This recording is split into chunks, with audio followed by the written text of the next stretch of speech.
Salut tout le monde, j'espère que vous allez bien. Alors dans la vidéo d'aujourd'hui, je vous propose de partager avec vous la veille que j'ai pu faire sur l'élément HTML Canva et ce qu'on peut faire en termes d'animation avec le JavaScript. Et ce qu'on va voir en fait dans la vidéo d'aujourd'hui, c'est comment est-ce qu'on peut faire le début d'un jeu en 2D. Alors je vais vous montrer ce qu'on va faire en vidéo. Hop, donc le carré que vous voyez qui bouge. Donc c'est pas un élément HTML, hein, le canevas entier c'est la fenêtre, hein, c'est l'élément HTML, c'est la fenêtre entière. Donc ce carré, il va falloir le créer, il va falloir le positionner, il va falloir l'animer et surtout on va voir comment est-ce qu'on peut le faire sauter, comment lui appliquer de la gravité pour que il puisse tomber et tomber tout en bas de la fenêtre. On va voir comment le déplacer vers la gauche, vers la droite. Et si on a le temps dans cette vidéo, je vous montrerai comment faire la petite plateforme et voir comment est-ce qu'on peut gérer les collisions. Voilà. Pour faire en sorte que le carré, une fois qu'on est sur la plateforme, se positionne au-dessus et ne tombe pas à travers. Alors, il y a pas mal de ressources sur le web concernant Canva et les animations. Il n'y en avait pas il y a quelques années, ça commence à arriver, ça devient un petit peu plus accessible. Mais voilà, je trouve que c'est quand même un monde à part. Et du coup, je me suis dit que ce serait bien de faire une vidéo et de vous expliquer des choses très basiques pour que vous puissiez vous y mettre vous aussi. Donc on va faire quelque chose de très simple. Mais déjà, si vous comprenez tout ce qu'on va faire dans cette vidéo, en faisant, voilà, en animant le carré, au final, remplacer le carré et la plateforme par des images ou animer un personnage, c'est pas nécessairement plus compliqué. Allez, c'est parti. Donc, qu'est-ce que j'ai? J'ai un fichier index.html, c'est tout, avec un fichier JS qui est vide, donc on ne va pas utiliser de librairie, on ne va pas utiliser TriJS ou une autre librairie poussée, on va juste utiliser le JS basique. Alors je vais enlever la vidéo que j'avais mis en démo, hop, et ce qu'on va faire pour commencer, c'est créer un simple élément HTML Canva, comme ça. Et c'est tout. Au niveau du HTML, on ne va pas faire plus que ça. Voilà, le carré, la plateforme, c'est pas des éléments HTML, hein, c'est des éléments qu'on va dessiner sur le canevas. En fait, le canevas HTML, si vous voulez, c'est un petit peu comme une toile sur laquelle vous allez pouvoir dessiner. Voilà, c'est comme si on ouvrait une fenêtre Paint en fait dans le navigateur et qu'on pouvait en fait faire un petit peu ce qu'on voulait à l'intérieur. Alors, le HTML, c'est bon. On va aller dans le JS et la première chose qu'on va faire, c'est créer une constante qu'on va appeler Canva. Et en fait, on va simplement venir sélectionner notre élément Canva. Donc c'est parti, on fait un document.query selector de Canva. Alors juste dans cette vidéo, on va pas faire des choses très poussées en JS, ça va juste être de la logique. Je vais essayer de faire en sorte de faire des erreurs. En fait, dans l'ordre, je vais faire des erreurs, je vais les corriger et comme ça va vous permettre de bien comprendre. Voilà, je ne vais pas rusher le truc. Voilà. Le but, c'est qu'on comprenne vraiment ce qu'on fait pour cette vidéo. Donc, ce qu'on peut faire, c'est faire un console.log de Canva pour vérifier que on récupère bien l'élément. Hop, donc on se met dans la console. Ça ne marche pas parce que je n'ai pas linké le fichier index.js. Alors au passage, ce que je suis en train de vous montrer, c'est une vidéo c'est le début d'une vidéo de la chaîne YouTube Chris Courses. Je vous mettrai le lien en description, j'ai suivi son tuto. C'est un tuto en anglais. Donc je ne suis pas du tout en train de lui voler son contenu, hein. Je vous mettrai le lien de la vidéo complète, une vidéo qui fait à peu près 2 heures. Et en fait, le youtubeur Chris en fait, vous montre comment créer le jeu en 2D de A à Z. Voilà, moi je vais juste vous montrer ce que j'ai appris. Et comme ça me permet voilà, d'expliquer les choses en français et de les expliquer à ma manière. Donc ça permet voilà, à d'autres personnes aussi de s'y mettre. Donc je fais un console.log de Canva. Donc je vois que je récupère mon Canva. Alors on voit que sur le HTML, il fait 300 par 150. Donc déjà ça c'est un problème, le fait que le Canva soit si petit. Alors on voit qu'on a aussi les marges hein, sur le body. Si on inspecte le body, on a des marges de 8 pixels voilà, qui sont là. Donc ça, on va l'enlever. On va créer une balise style. On va pas créer un fichier CSS parce qu'on a trop peu de CSS. Hein. pour cette vidéo. Donc sur le body, on va mettre un margin à 0. Et on va aussi mettre une hauteur à 100 VH, même si on n'a pas besoin de le faire. Mais voilà, ça permet d'avoir le body qui fait 100% de la hauteur du viewport. Alors le canevas, le problème c'est que il est trop petit. Ce qu'il faudrait lui dire en fait, c'est prends toute la largeur de la fenêtre et toute la hauteur de la fenêtre. Ça on peut le faire assez facilement, mais je ne vais pas le faire maintenant. Comme j'ai dit, je vais faire exprès de faire entre guillemets des erreurs pour ensuite les corriger. Alors, ce que j'ai besoin de faire aussi, c'est de créer un contexte. Alors, pour ça, on va faire un canevas, ou plutôt on va mettre ça dans une constante qu'on va appeler C. Alors C pour contexte, sinon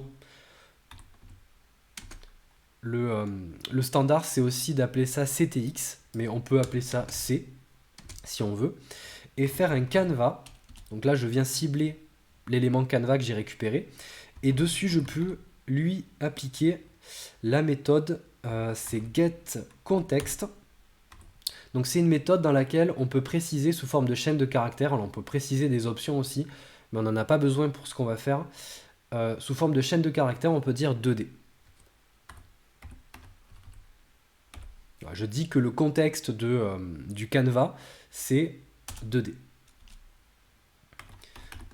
Alors ce qu'on peut faire, c'est un console.log de C pour voir ce qu'on obtient. C'est toujours intéressant de regarder. Et on voit que voilà, on a un objet avec des infos à l'intérieur.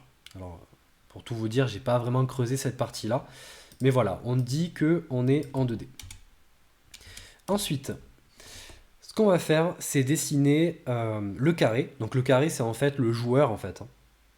Alors, comment ça marche en JS classique, on aurait tendance voilà, à créer un élément HTML et ensuite, avec le CSS, lui donner une largeur, une hauteur ou faire ça en JS directement. Avec Canva, on a besoin de dessiner les choses. Alors c'est un petit peu particulier. Ce que je vais faire pour le carré, pour le joueur, je vais utiliser une classe. Donc là, j'utilise une classe du JavaScript ES6 que je vais appeler player. Donc ça va être mon joueur. Hop, comme ça. Et dedans, je vais mettre la classe, la fonction constructor, pardon. Alors cette fonction constructor, quand vous instanciez votre classe, elle est automatiquement appelée. Ce qui fait que si je fais un log, un console.log de test, bah là, ça va rien faire parce que j'ai pas instancié ma classe player. Donc là, ce que je peux faire, c'est const player. Alors, je peux appeler ça player 1 aussi. On va juste l'appeler player parce qu'on en a qu'un. Égale new player. Voilà, j'instancie ma classe. Donc je crée un nouveau joueur à partir de ma classe player. Et là on voit qu'on a le test voilà, qui s'affiche dans la console parce que comme j'ai dit, la fonction constructor, elle est automatiquement appelée quand on instancie une classe. Donc dans constructor, qu'est-ce qu'on va mettre?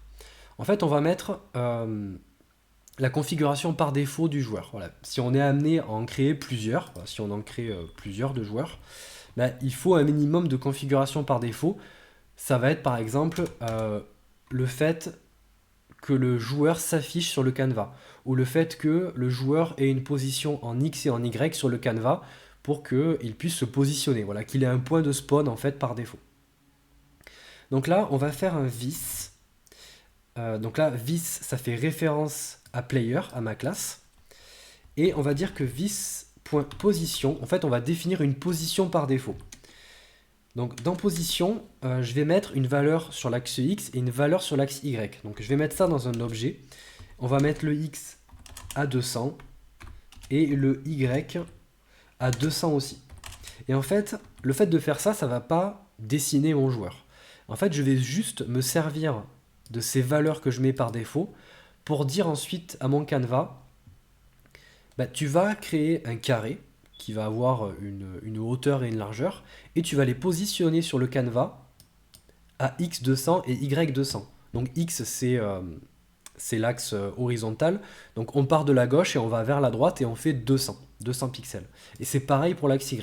Donc au final, mon joueur, il est à peu près par ici, voilà, là où je mets ma souris. Ensuite, on va lui donner une largeur et une hauteur. Donc on va faire un vis.width. et on va mettre ça à 30. Et this.height à 30 aussi. Donc là, vous voyez, c'est juste des chiffres, hein. C'est pas ça, comme j'ai dit, pour la position qui va dessiner mon joueur. Je vais me servir de ces chiffres, de ces valeurs, pour dessiner mon joueur. Alors, comment est-ce qu'on fait pour le dessiner? Eh bien, pour le dessiner, on va utiliser une fonction qu'on va appeler draw.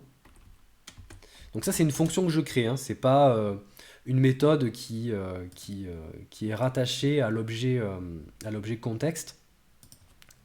Donc par exemple, je peux faire un console.log de je dessine mon joueur. Voilà, c'est tout. Pour l'instant, la fonction, elle fait que ça. Donc là, j'ai rien dans la console parce que cette méthode, je l'utilise pas, je l'appelle pas.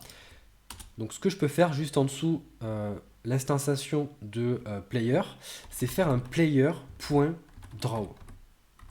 Et là, du coup, je vais faire un console.log de je dessine mon joueur. Vous voyez? Et ce que je peux faire, bah, c'est récupérer this.width par exemple. Et je peux récupérer la largeur, je peux récupérer la hauteur, je peux récupérer la position en Y par exemple, avec un this.position.y. Donc vous voyez, j'ai accès à tous les chiffres que j'ai mis dans la fonction constructor. Et ben, je vais me servir de ces valeurs pour dessiner mon joueur. Alors comment est-ce qu'on fait? On va utiliser une méthode qui s'utilise sur le getContext. Donc on va faire un C, point, et là c'est fill rect. Donc ça, c'est pas une méthode que j'ai créée, elle existe déjà. Et en fait, dans cette méthode, alors je vais afficher les infos si j'y arrive, tac, voilà. Vous voyez, on a la liste des arguments qu'il faut mettre à l'intérieur. Donc il faut mettre une position en X, une position en Y, une largeur et une hauteur. Le W, c'est la largeur, le H, c'est la hauteur. Donc tout ça, on l'a défini dans Constructor. Donc la position en X, bah, c'est la position du rectangle, en fait, de la forme que je souhaite dessiner dans mon canevas. Alors pour rappel, le canevas, on l'a vu, il est un petit peu petit, hein, mais ça, on va le régler juste après. Donc là, on peut faire un vis.position.x. Ensuite, on met vis.position.y. Voilà, on remplit la liste des arguments. Ensuite, vis.width et vis.height. On n'a pas besoin de mettre de valeur d'unité, pardon, comme pixel ou autre. Voilà, pour Canva, on peut simplement mettre des valeurs, des chiffres comme ça. Alors, est-ce que ça fonctionne? Ça fonctionne, je crois, mais par contre, comme le Canva est trop petit, je voudrais pas dire de bêtises, on va plutôt mettre 50 ici et 50. Alors ça fonctionne. Vous voyez, j'ai mon carré, mon joueur. Sauf qu'on ne le voyait pas tout à l'heure parce que sa position en X et en Y, elle était trop grande. Et du coup, ça le faisait sortir du canevas et il était caché. Donc là, ce qu'il faut que je dise à mon canevas, c'est prends toute la largeur et prends toute la hauteur du viewport. Alors on va pas faire ça en CSS, on va faire ça en JS.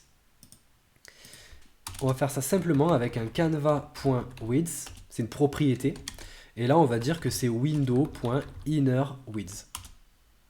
Donc si on traduit la largeur interne de window. Alors on n'est pas obligé de mettre window devant, on peut juste mettre innerWidth. Et on peut faire pareil avec la hauteur, donc canva.height. Et on va dire que c'est innerHeight. Tac. Donc si on regarde le canevas, on voit que ça lui met un attribut width et height qui est automatiquement calculé en JavaScript. Le JS va calculer la hauteur de la fenêtre et la largeur de la fenêtre et il va l'appliquer à Canva. Donc ça c'est très bien, ça fait que je peux remettre un X et un Y un petit peu plus grand. Tac. Ok, super, j'ai mon joueur. Maintenant, ce qu'il faudrait faire, c'est lui donner un comportement par défaut qui est de tomber. Voilà, le comportement du joueur, voilà, c'est pas de rester en l'air comme ça. C'est un petit peu comme le jeu Super Mario. Quand on saute, on retombe. Voilà. C'est à base de la physique qu'on voudrait appliquer, c'est ça. C'est la gravité en fait. Alors comment est-ce qu'on peut faire ça? Ben en fait, j'ai besoin d'augmenter la position en Y. Euh, donc là, 200, si je mets 400, donc j'augmente la position, vous voyez, ça le fait descendre. Hop, on va remettre 200. Donc mettre une valeur positive, incrémenter la valeur Y de la position, donc incrémenter, donc mettre une valeur positive, ça fait descendre l'élément. Une valeur négative, ça le fait monter. On le verra tout à l'heure quand on voudra le faire monter. Et il faut que je le fasse de manière répétée pour pouvoir en fait animer tout ça. Alors les animations, ce qu'on faisait avant, alors je dis ça parce que j'ai vu que ça se faisait comme ça, mais moi je faisais pas ça, j'ai découvert ça il y a pas longtemps, c'est de faire ça avec un set intervalle. Donc set intervalle, c'est une fonction en fait qui permet de répéter une fonction un certain nombre de fois, ou plutôt autant de fois que vous le voulez, euh, tous les un certain temps. Et le temps, c'est ce que vous allez mettre en fait ici, en deuxième argument. Par exemple, 1000, c'est une seconde, ça veut dire 1000 millisecondes. Et en fait, toutes les secondes, je vais pouvoir exécuter quelque chose. Donc par exemple, un console.log test, tac. Et là, si on regarde dans la console, vous voyez, toutes les secondes, tac, on a un console.log de test. Donc là, ce que je peux faire dans le set intervalle, c'est dire, bah, toutes les secondes, tu vas faire descendre le joueur. Bah, pour ça, on peut sélectionner player et que je me rappelle, faire un position.y et là dire que la position y est égale à la position y plus quelque chose, donc plus 1 par exemple.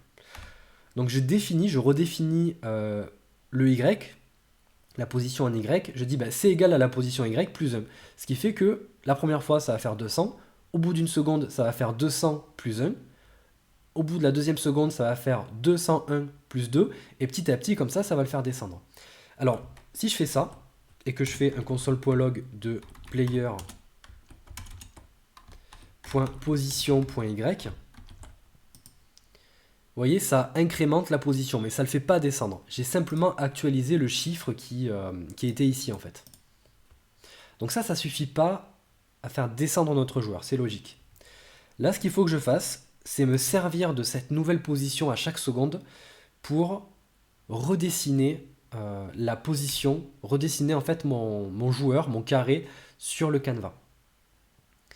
Alors, si je fais un player.draw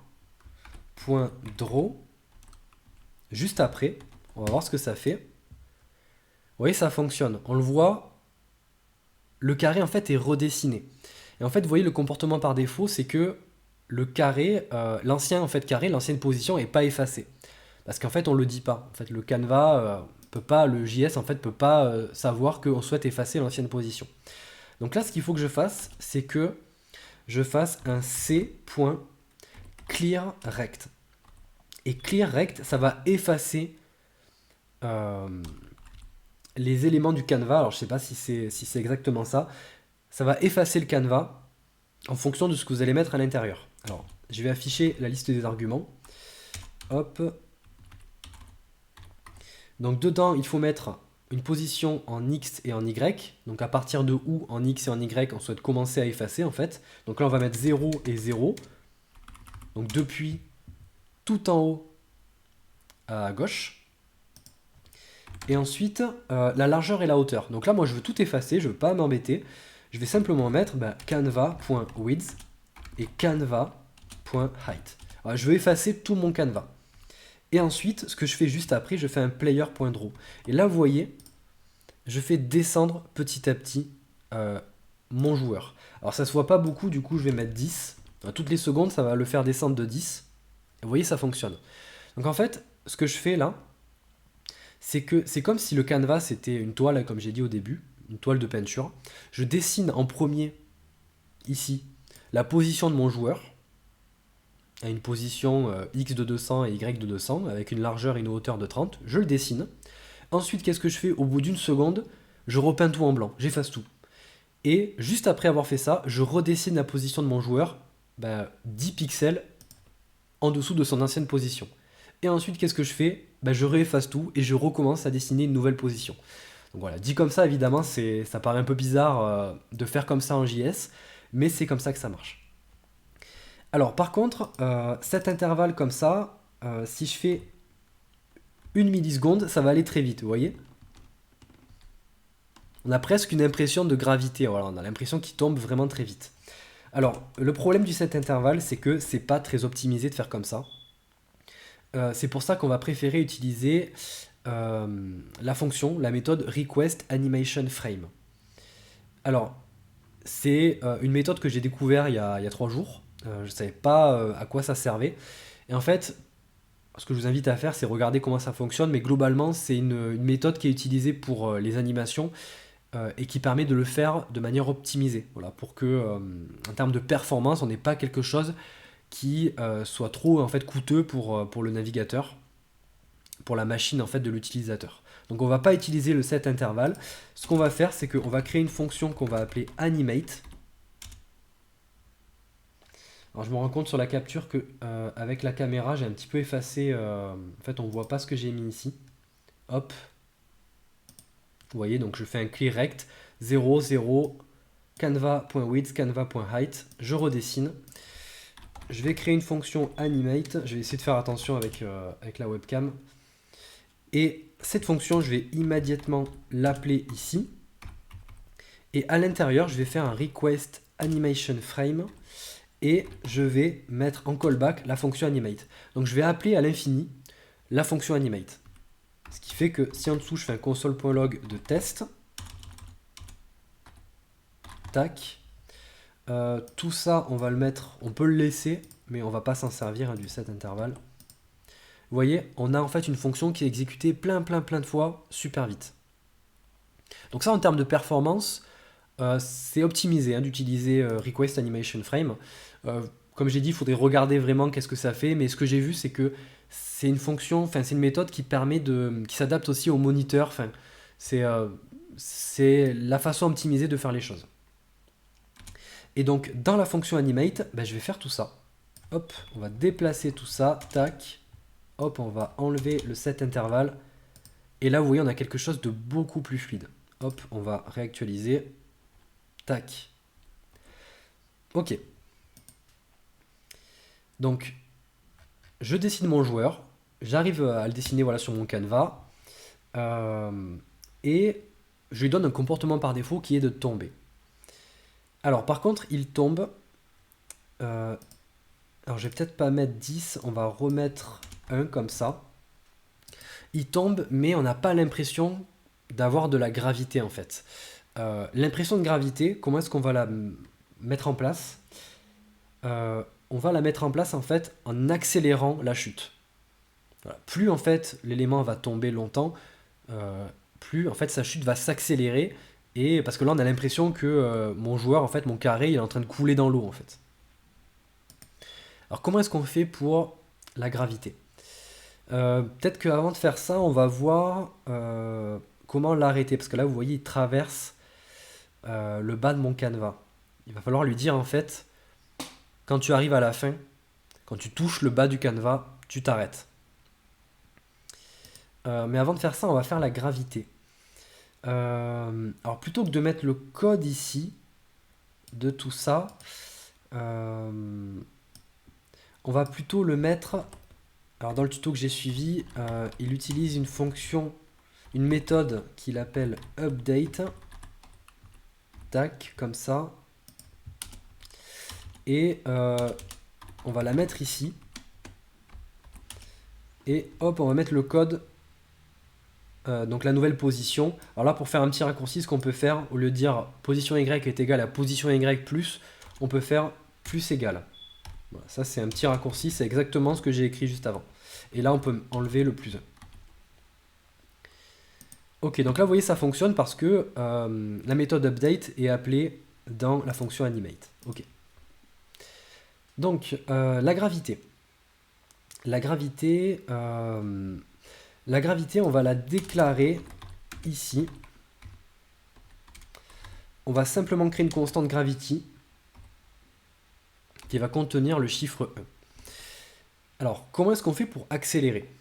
Pour accélérer, c'est pas compliqué, c'est comme j'ai dit, plus le temps va passer dans notre animation, plus on va augmenter rapidement le changement de position en Y. Et du coup, la chute va s'accélérer. On va avoir l'impression que ça s'accélère, ça va vraiment s'accélérer, et du coup, on va avoir cette impression de gravité. Donc là, je vais me servir de cette valeur, et je vais incrémenter la position. Alors, on va pas faire ça avec la position, on va se servir d'une autre valeur. On va mettre ça dans la vélocité. Alors la vélocité, ça va être un peu compliqué pour moi d'expliquer ça, je vais essayer de faire simple. La vélocité, c'est un petit peu comme la vitesse. Donc là, c'est comme si je mettais vis.vitesse. Voilà, je vais déclarer en fait la vitesse de mon élément, velocity. Sauf que j'ai regardé, la vélocité en fait, c'est pas que la vitesse, c'est la vitesse plus la direction dans laquelle en fait un élément se déplace. Donc il se déplace à une certaine vitesse et dans une certaine direction. Donc on va avoir une vélocité y qu'on va mettre à 1 pour l'instant et une vélocité x qu'on va mettre à 0. Et en fait je vais remplacer le 1 que j'ai mis là par ma vélocité en y. Donc là je peux faire vis.velocity.y. Et là j'obtiens la même chose. Alors, ce que je vais faire, c'est que je vais me servir de gravity à 1. Je sais pas si on a bien vu ce que j'ai fait. C'est vrai que la caméra, là, c'est embêtant. Voilà, donc là, j'ai mis vis.velocity.y ici. Voilà, qui vaut 1. Et on peut changer ça, on peut mettre 10, et du coup, voilà, l'objet tombe, le player tombe plus vite. Donc la gravité, ce que je vais faire... je vais dire en gros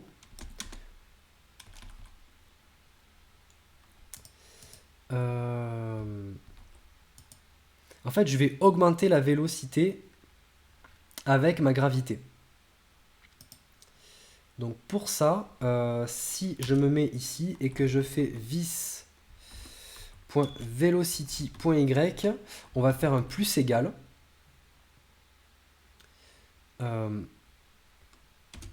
à gravity. Donc là, je dis que ma vélocité, donc 1, c'est exécuté plein de fois, hein, ça. On est dans la fonction update.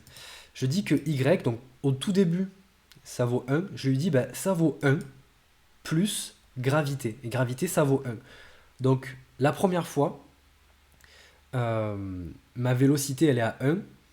La fonction update est exécutée, donc tout ce bloc de code est exécuté, et velocity.y, ça vaudra 2, on va rajouter. Donc en fait, la vélocité, elle va être incrémentée, elle va augmenter plus la fonction update va être exécutée. Donc à chaque fois que la fonction update va être exécutée, la vélocité y va être augmentée à chaque fois par la gravité. Donc là, vous voyez, on a un objet qui... on a une impression de gravité, vous voyez, il tombe, sa chute est accélérée en fait.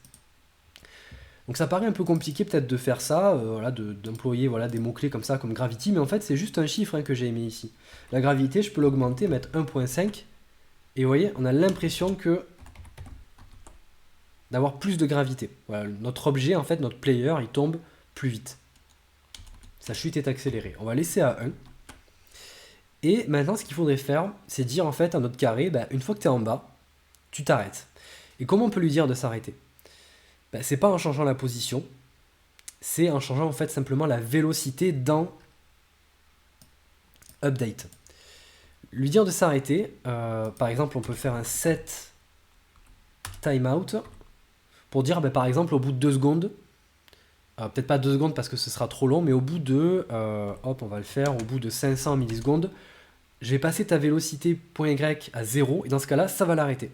Parce que sa position y ne sera plus actualisée avec la vélocité. Voilà, sa position sera sa position plus velocity.y, et du coup, comme ça vaudra 0, sa position va rester statique. Même si la fonction update va être exécutée plein de fois, la position.y ne bougera plus. Donc, j'exécute une fonction dans mon set timeout. Je fais ça juste pour vous montrer, pour l'exemple. Donc, on a dit 500. Donc set timeout, c'est pas comme set intervalle. Set timeout, c'est exécuté qu'une fois au bout d'un certain temps. Alors, au bout de 500 millisecondes, il y a set timeout qui va être exécuté. Par contre, il va être exécuté plein de fois. Donc on va voir ce que ça fait. Donc si je mets vis.velocity.y est égal à 0, hop, vous voyez, au bout de 500 millisecondes, ma velocity.y passe à 0. Ma position, donc ça c'est encore exécuté plein de fois, hein. Ma position.y est égale à la position plus 0. Donc au final, ça bouge pas et mon carré s'arrête net. Alors il essaie quand même de bouger, j'ai vu, parce que j'ai l'impression qu'il essaie quand même de... en fait, cette timeout n'a pas le temps d'être exécutée. Du coup, en fait, il descend encore. Ok, on va pas utiliser cette timeout, on va simplement en fait faire un if. Donc le if, on va le mettre ici. Et on va dire... Comment est-ce qu'on peut dire en fait à mon joueur de s'arrêter? Mais en fait, il faut dire que la position en Y, donc toute cette valeur, donc cette position plus la hauteur de mon joueur, si ça c'est inférieur à la hauteur totale de mon canevas, ça veut dire qu'on n'est pas arrivé tout en bas. Vous voyez, si j'additionne la hauteur de mon carré plus la position, ben, tout ça c'est plus petit que la hauteur de mon canevas. Donc ça veut dire que mon joueur, je dois continuer à le faire tomber. Sinon, si la hauteur de mon joueur plus sa position en Y, c'est supérieur ou égal à la hauteur de mon canevas, ça veut dire, alors le supérieur on s'en fout un petit peu, c'est surtout le égal. Si c'est égal à la hauteur de mon canevas, ça veut dire qu'on est tout en bas et ça veut dire qu'il faut s'arrêter. Donc là, on va dire que si vis.height, donc la hauteur de mon joueur plus vis.position.y, si ça c'est inférieur ou égal à canvas.height, donc c'est ce que j'ai traduit en français juste avant, ben, si ça, cette condition est vérifiée, mon joueur doit continuer de tomber.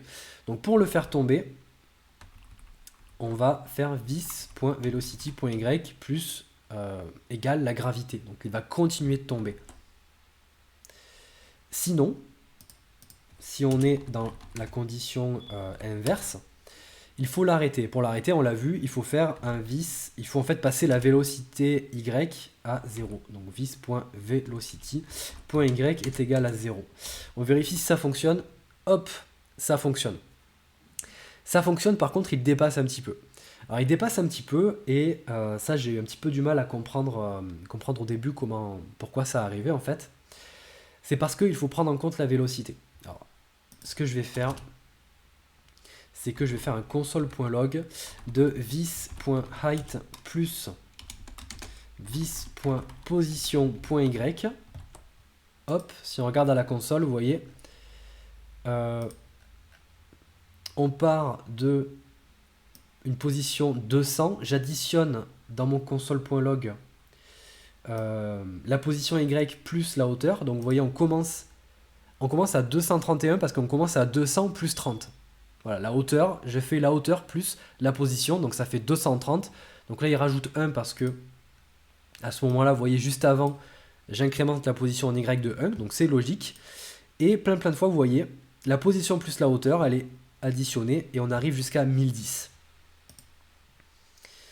Et vous voyez, le problème, c'est que mon canevas, il a une hauteur de 999. C'est parce que, en fait, alors je vais mettre dans le console.log, je vais mettre vis.velocity.y. Alors je vais essayer en fait de vous expliquer ça du mieux possible.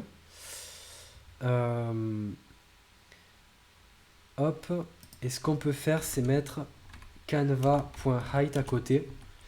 Et en fait, moi j'ai compris le truc en vraiment comparant toutes ces valeurs. Donc vous voyez, la hauteur du canevas c'est tout le temps la même. Et on va mettre un console.log dans le else ici pour savoir en fait à quel moment du update mon player est arrivé tout en bas en fait. Donc si je fais un console.log de bottom, hop, on va reprendre du début parce que ça va très vite, hein, c'est exécuté plein de fois.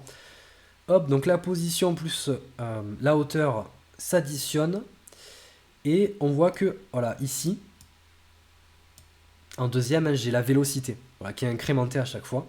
Et vous voyez que quand on arrive à 1010, c'est juste après que le script en fait considère que mon joueur est arrivé tout en bas. Et le problème c'est que 1010 c'est supérieur à la hauteur de mon canevas. C'est supérieur de 11. Et ces 11, c'est ça qu'on voit qui dépasse en fait. C'est pour ça que je dois prendre en compte la vélocité.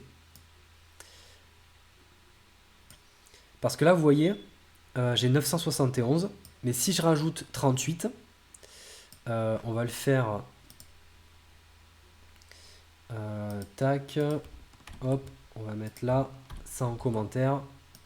Donc c'était 971 plus 38, ça fait 1009. Donc si on prend en compte la vélocité, en fait, au moment où la hauteur plus la position en Y faisait 971, il aurait dû s'arrêter parce que il fallait prendre en compte la vélocité. Donc, ce que je dois faire, c'est simplement dire, ben, dans cette condition, je rajoute vis.velocity.y. Je vais remettre le console.log. Ça va peut-être vous permettre de mieux comprendre. On va remettre le console.log de bottom ici. Hop. Et voilà, vous voyez que à 971 plus 38, donc là, pour rappel, la première valeur, le premier chiffre, 971, le premier nombre, c'est la hauteur de mon joueur plus la position en Y. Ben ça, plus la vélocité, qui va être additionnée à... Parce que la vélocité, vous voyez, elle est rajoutée à la position. C'est pour ça qu'il faut prendre en compte la vélocité. Ben, 971 plus 38, j'ai oublié de tête ce que ça faisait. Ben, c'est supérieur à mon canevas, à la hauteur de mon canevas. Donc c'est à ce moment-là, de la fonction update, que le joueur ne doit plus, on ne doit plus incrémenter la vélocité. Et vous voyez que, tac, elle passe à 0. Et on a le bottom, ce qui fait que quand on a le console.log bottom, la vélocité Y passe à 0. Donc, mon joueur s'arrête. Ok, ça fait combien de temps de vidéo? Ça fait déjà 37 minutes. C'est vrai que je prends beaucoup le temps quand même pour vous expliquer les choses. Je pense que je vais m'arrêter là pour cette vidéo-là. C'est un test, hein, c'est la première fois que je fais une vidéo comme ça sur la chaîne. Vous voyez, c'est un petit peu moins préparé que d'habitude. Hop, tac, on va enlever le console.log. Alors vous voyez, c'est pas mal, hein, ce qu'on a fait déjà pour commencer. Vous voyez que faire quelque chose d'aussi simple, ben, ça demande pas mal de... ça demande pas beaucoup de code. Vous voyez, c'est assez rapide à faire, mais ça demande de comprendre pas mal de choses. Donc j'espère que ça vous a plu. N'hésitez pas à me faire un petit retour. Et ce que je vous propose, moi ça me plaît bien de vous montrer tout ça, c'est de faire une autre vidéo. Et ce qu'on pourrait voir dans la prochaine vidéo, c'est comment faire sauter le joueur et le faire se déplacer vers la gauche et vers la droite. Alors ça c'est pas compliqué, je vais essayer de vous teaser un petit peu, peut-être que vous allez pouvoir essayer de le faire vous aussi. C'est écouter les événements du clavier. Donc on va se servir de la flèche du haut, de gauche et de droite du clavier. On va écouter ces événements. D'ailleurs pour vous dire comment est-ce qu'on fait, on va écouter les événements key down et key up. Donc key down c'est quand on enfonce la touche du clavier et key up c'est quand on relâche la touche. Donc key down c'est quand la touche descend, donc quand on appuie, et quand on relâche la touche c'est key up, la touche remonte. Avec ces événements on va pouvoir dire quand on fait un key down, le carré, le joueur doit se déplacer vers la gauche. Donc vous avez peut-être une petite idée de comment on peut faire. On va pouvoir jouer avec la position en X, et pareil avec de la vélocité. On a déjà notre méthode update qui permet de faire une animation. Donc X pour le déplacer vers la gauche ou vers la droite. Et pour le faire sauter, ça va être la flèche du haut. Et on va jouer avec la position en Y comme on l'a fait pour le faire tomber. Voilà, ici on peut, on verra comment faire la petite plateforme qu'on a vue dans la vidéo. Donc la petite plateforme, ça va nous permettre de voir comment gérer les collisions. Donc ça prend plus de temps que prévu, mais c'est pas grave. Je ferai une deuxième et peut-être une troisième vidéo pour vous montrer tout ça. Donc vous voyez, c'est très basique ce qu'on fait. On est sur un fond blanc avec un carré noir. Mais si vous comprenez tout ça et que vous êtes capable de comprendre ça et de le réaliser, comme j'ai dit au tout début, changer le carré pour mettre une image à la place, c'est vraiment pas compliqué, donc c'est déjà pas mal en fait pour un début. Voilà, n'hésitez pas à me dire ce que vous en avez pensé et moi je vous dis à la prochaine pour la suite de ce tuto. Allez, salut à tous.